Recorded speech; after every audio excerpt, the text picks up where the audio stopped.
ब्रह्मरूपमादिमध्यशेषसर्वभाषकम् भावषट्कहीनरूपनित्यशतमदयम् ब्रह्मणोऽधिगोचरं च नेति नेति भावितं त्वं नमामि देवदेव রামকৃষ্ণমীশ্বরম। আমার এই চ্যানেলে আপনাদের সকলকে স্বাগত। শ্রী শ্রী রামকৃষ্ণ পরমহংসদেব, শ্রী শ্রী মা এবং স্বামী বিবেকানন্দকে আমার সশ্রদ্ধ প্রণাম জানিয়ে শ্রীমকথিত রামকৃষ্ণ কথামৃত থেকে পরের অংশটি পাঠ করে শোনাচ্ছি। জ্ঞানযোগ এই যুগে ভারী কঠিন। জীবের দেহে একে অন্নগত প্রাণ, তাতে আয়ু কম, আবার দেহবুদ্ধি কোনো মতে যায় না। এদিকে দেহবুদ্ধি না গেলে একেবারে জ্ঞানই হবে না। জ্ঞানী বলে, আমি সেই ব্রহ্ম, আমি শরীর নই, আমি ক্ষুধা, তৃষ্ণা, রোগ, শোক, জন্ম, মৃত্যু, সুখ, দুঃখ এ সকলের পার। যদি রোগ, শোক, সুখ, দুঃখ এসব বোধ থাকে, তুমি জ্ঞানী হবে কেমন করে? এদিকে কাঁটায় হাত কেটে যাচ্ছে, দরদর করে রক্ত পড়ছে, খুব লাগছে, অথচ বলছে, কই হাত তো কাটে নাই, আমার কি হয়েছে?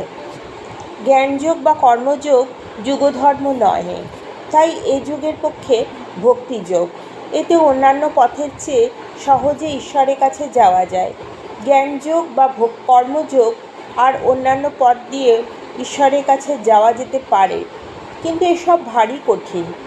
ভক্তিযোগ যুগধর্ম, তার মানে এ নয় যে ভক্ত এক জায়গায় যাবে, জ্ঞানী বা কর্মী আর এক জায়গায় যাবে। এর মানে যিনি ব্রহ্মজ্ঞান চান তিনি যদি ভক্তিপথ ধরেও যান তাহলেও সেই জ্ঞান লাভ হবে। ভক্তবৎসল মনে করলেই ব্রহ্মজ্ঞান দিতে পারেন। ভক্তের কি ব্রহ্মজ্ঞান হয়? ভক্ত কীরূপ কর্ম ও কী প্রার্থনা করে? ভক্ত ঈশ্বরের সাকার রূপ দেখতে চায় ও তার সঙ্গে আলাপ করতে চায়, তাই ব্রহ্মজ্ঞান চায় না। তবে ঈশ্বর ইচ্ছাময়, তাঁর যদি খুশি হয় তিনি ভক্তকে সকল ঐশ্বর্যের অধিকারী করেন, ভক্তিও দেন, জ্ঞানও দেন। কলকাতায় যদি কেউ একবার এসে পড়তে পারে তাহলে গড়ের মাঠ, সোসাইটি অর্থাৎ এশিয়াটিক সোসাইটি, মিউজিয়াম সবই দেখতে পায়। কথা এই, এখন কলকাতায় কেমন করে আসি? জগতের মাকে পেলে ভক্তিও পাবে, জ্ঞানও পাবে, জ্ঞানও পাবে, ভক্তিও পাবে। ভাব সমাধিতে রূপদর্শন, নির্বিকল্প সমাধিতে অখণ্ড সচ্চিদানন্দ দর্শন হয়, তখন অহং, নাম, রূপ থাকে না। ভক্ত বলে, মা সকাম কর্মে আমার বড় ভয় হয়, সে কর্মে কামনা আছে, সে কর্ম করলেই ফল পেতে পারে, আবার অনাসক্ত হয়ে কর্ম করা কঠিন। সকাম কর্ম করতে গেলে তোমায় ভুলে যাব, তবে এমন কর্মে কাজ নাই। যতদিন না তোমায় লাভ করতে পারি ততদিন পর্যন্ত যেন কর্ম কমে যায়। যেটুকু কর্ম থাকবে সেটুকু কর্ম যেন অনাসক্ত হয়ে করতে পারি, আর সঙ্গে সঙ্গে যেন খুব ভক্তি হয়। আর যতদিন না তোমায় লাভ করতে পারি ততদিন কোনো নূতন কর্ম জড়াতে মন না যায়।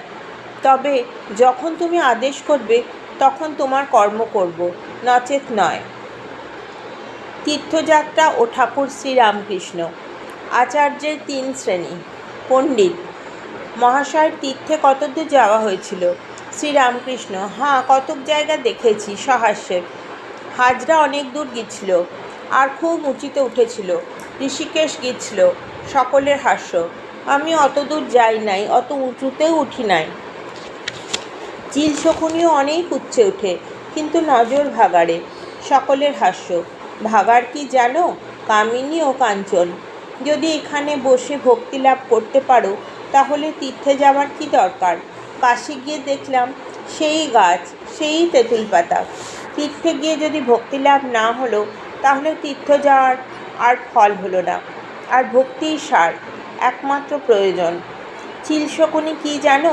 অনেক লোক আছে, তারা লম্বা লম্বা কথা কয় আর বলে যে শাস্ত্রে যে সকল কর্ম করতে বলেছে আমরা অনেক করেছি। এদিকে তাদের মন ভারী বিষয়াসক্ত, টাকা কড়ি মান সম্ভ্রম দেহের সুখ এসব নিয়ে ব্যস্ত। পণ্ডিত: আজ্ঞে হাঁ মহাশয়, তীর্থে যাওয়া যা, আর কৌস্তভ মণি ফেলে অন্য হীরামাণিক খুঁজে বেড়ানো তা। শ্রীরামকৃষ্ণ: আর তুমি এইটি যেন হাজার শিক্ষা দাও, সময় না হলে ফল হবে না।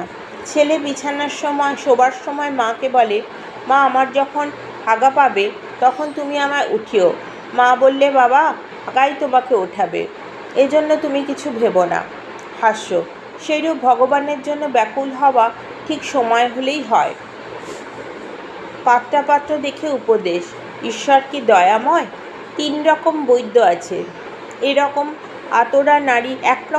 আতরা নারী দেখে ঔষধ ব্যবস্থা করে চলে যায়।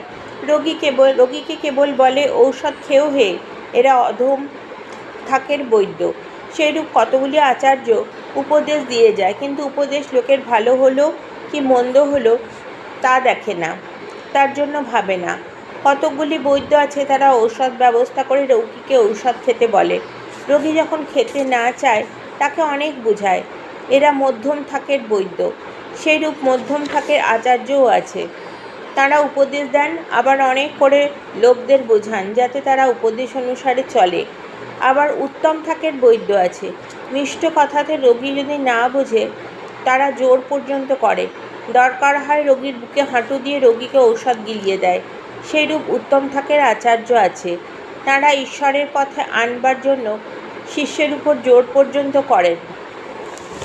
আজকের পাঠ এই পর্যন্ত।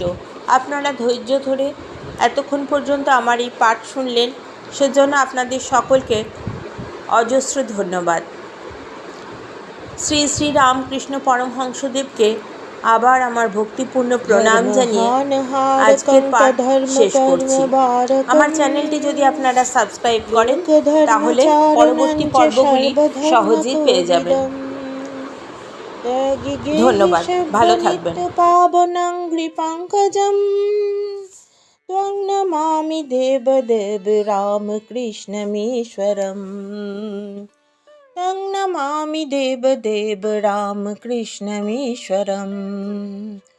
तं नमामि देवदेव रामकृष्णमीश्वरम्।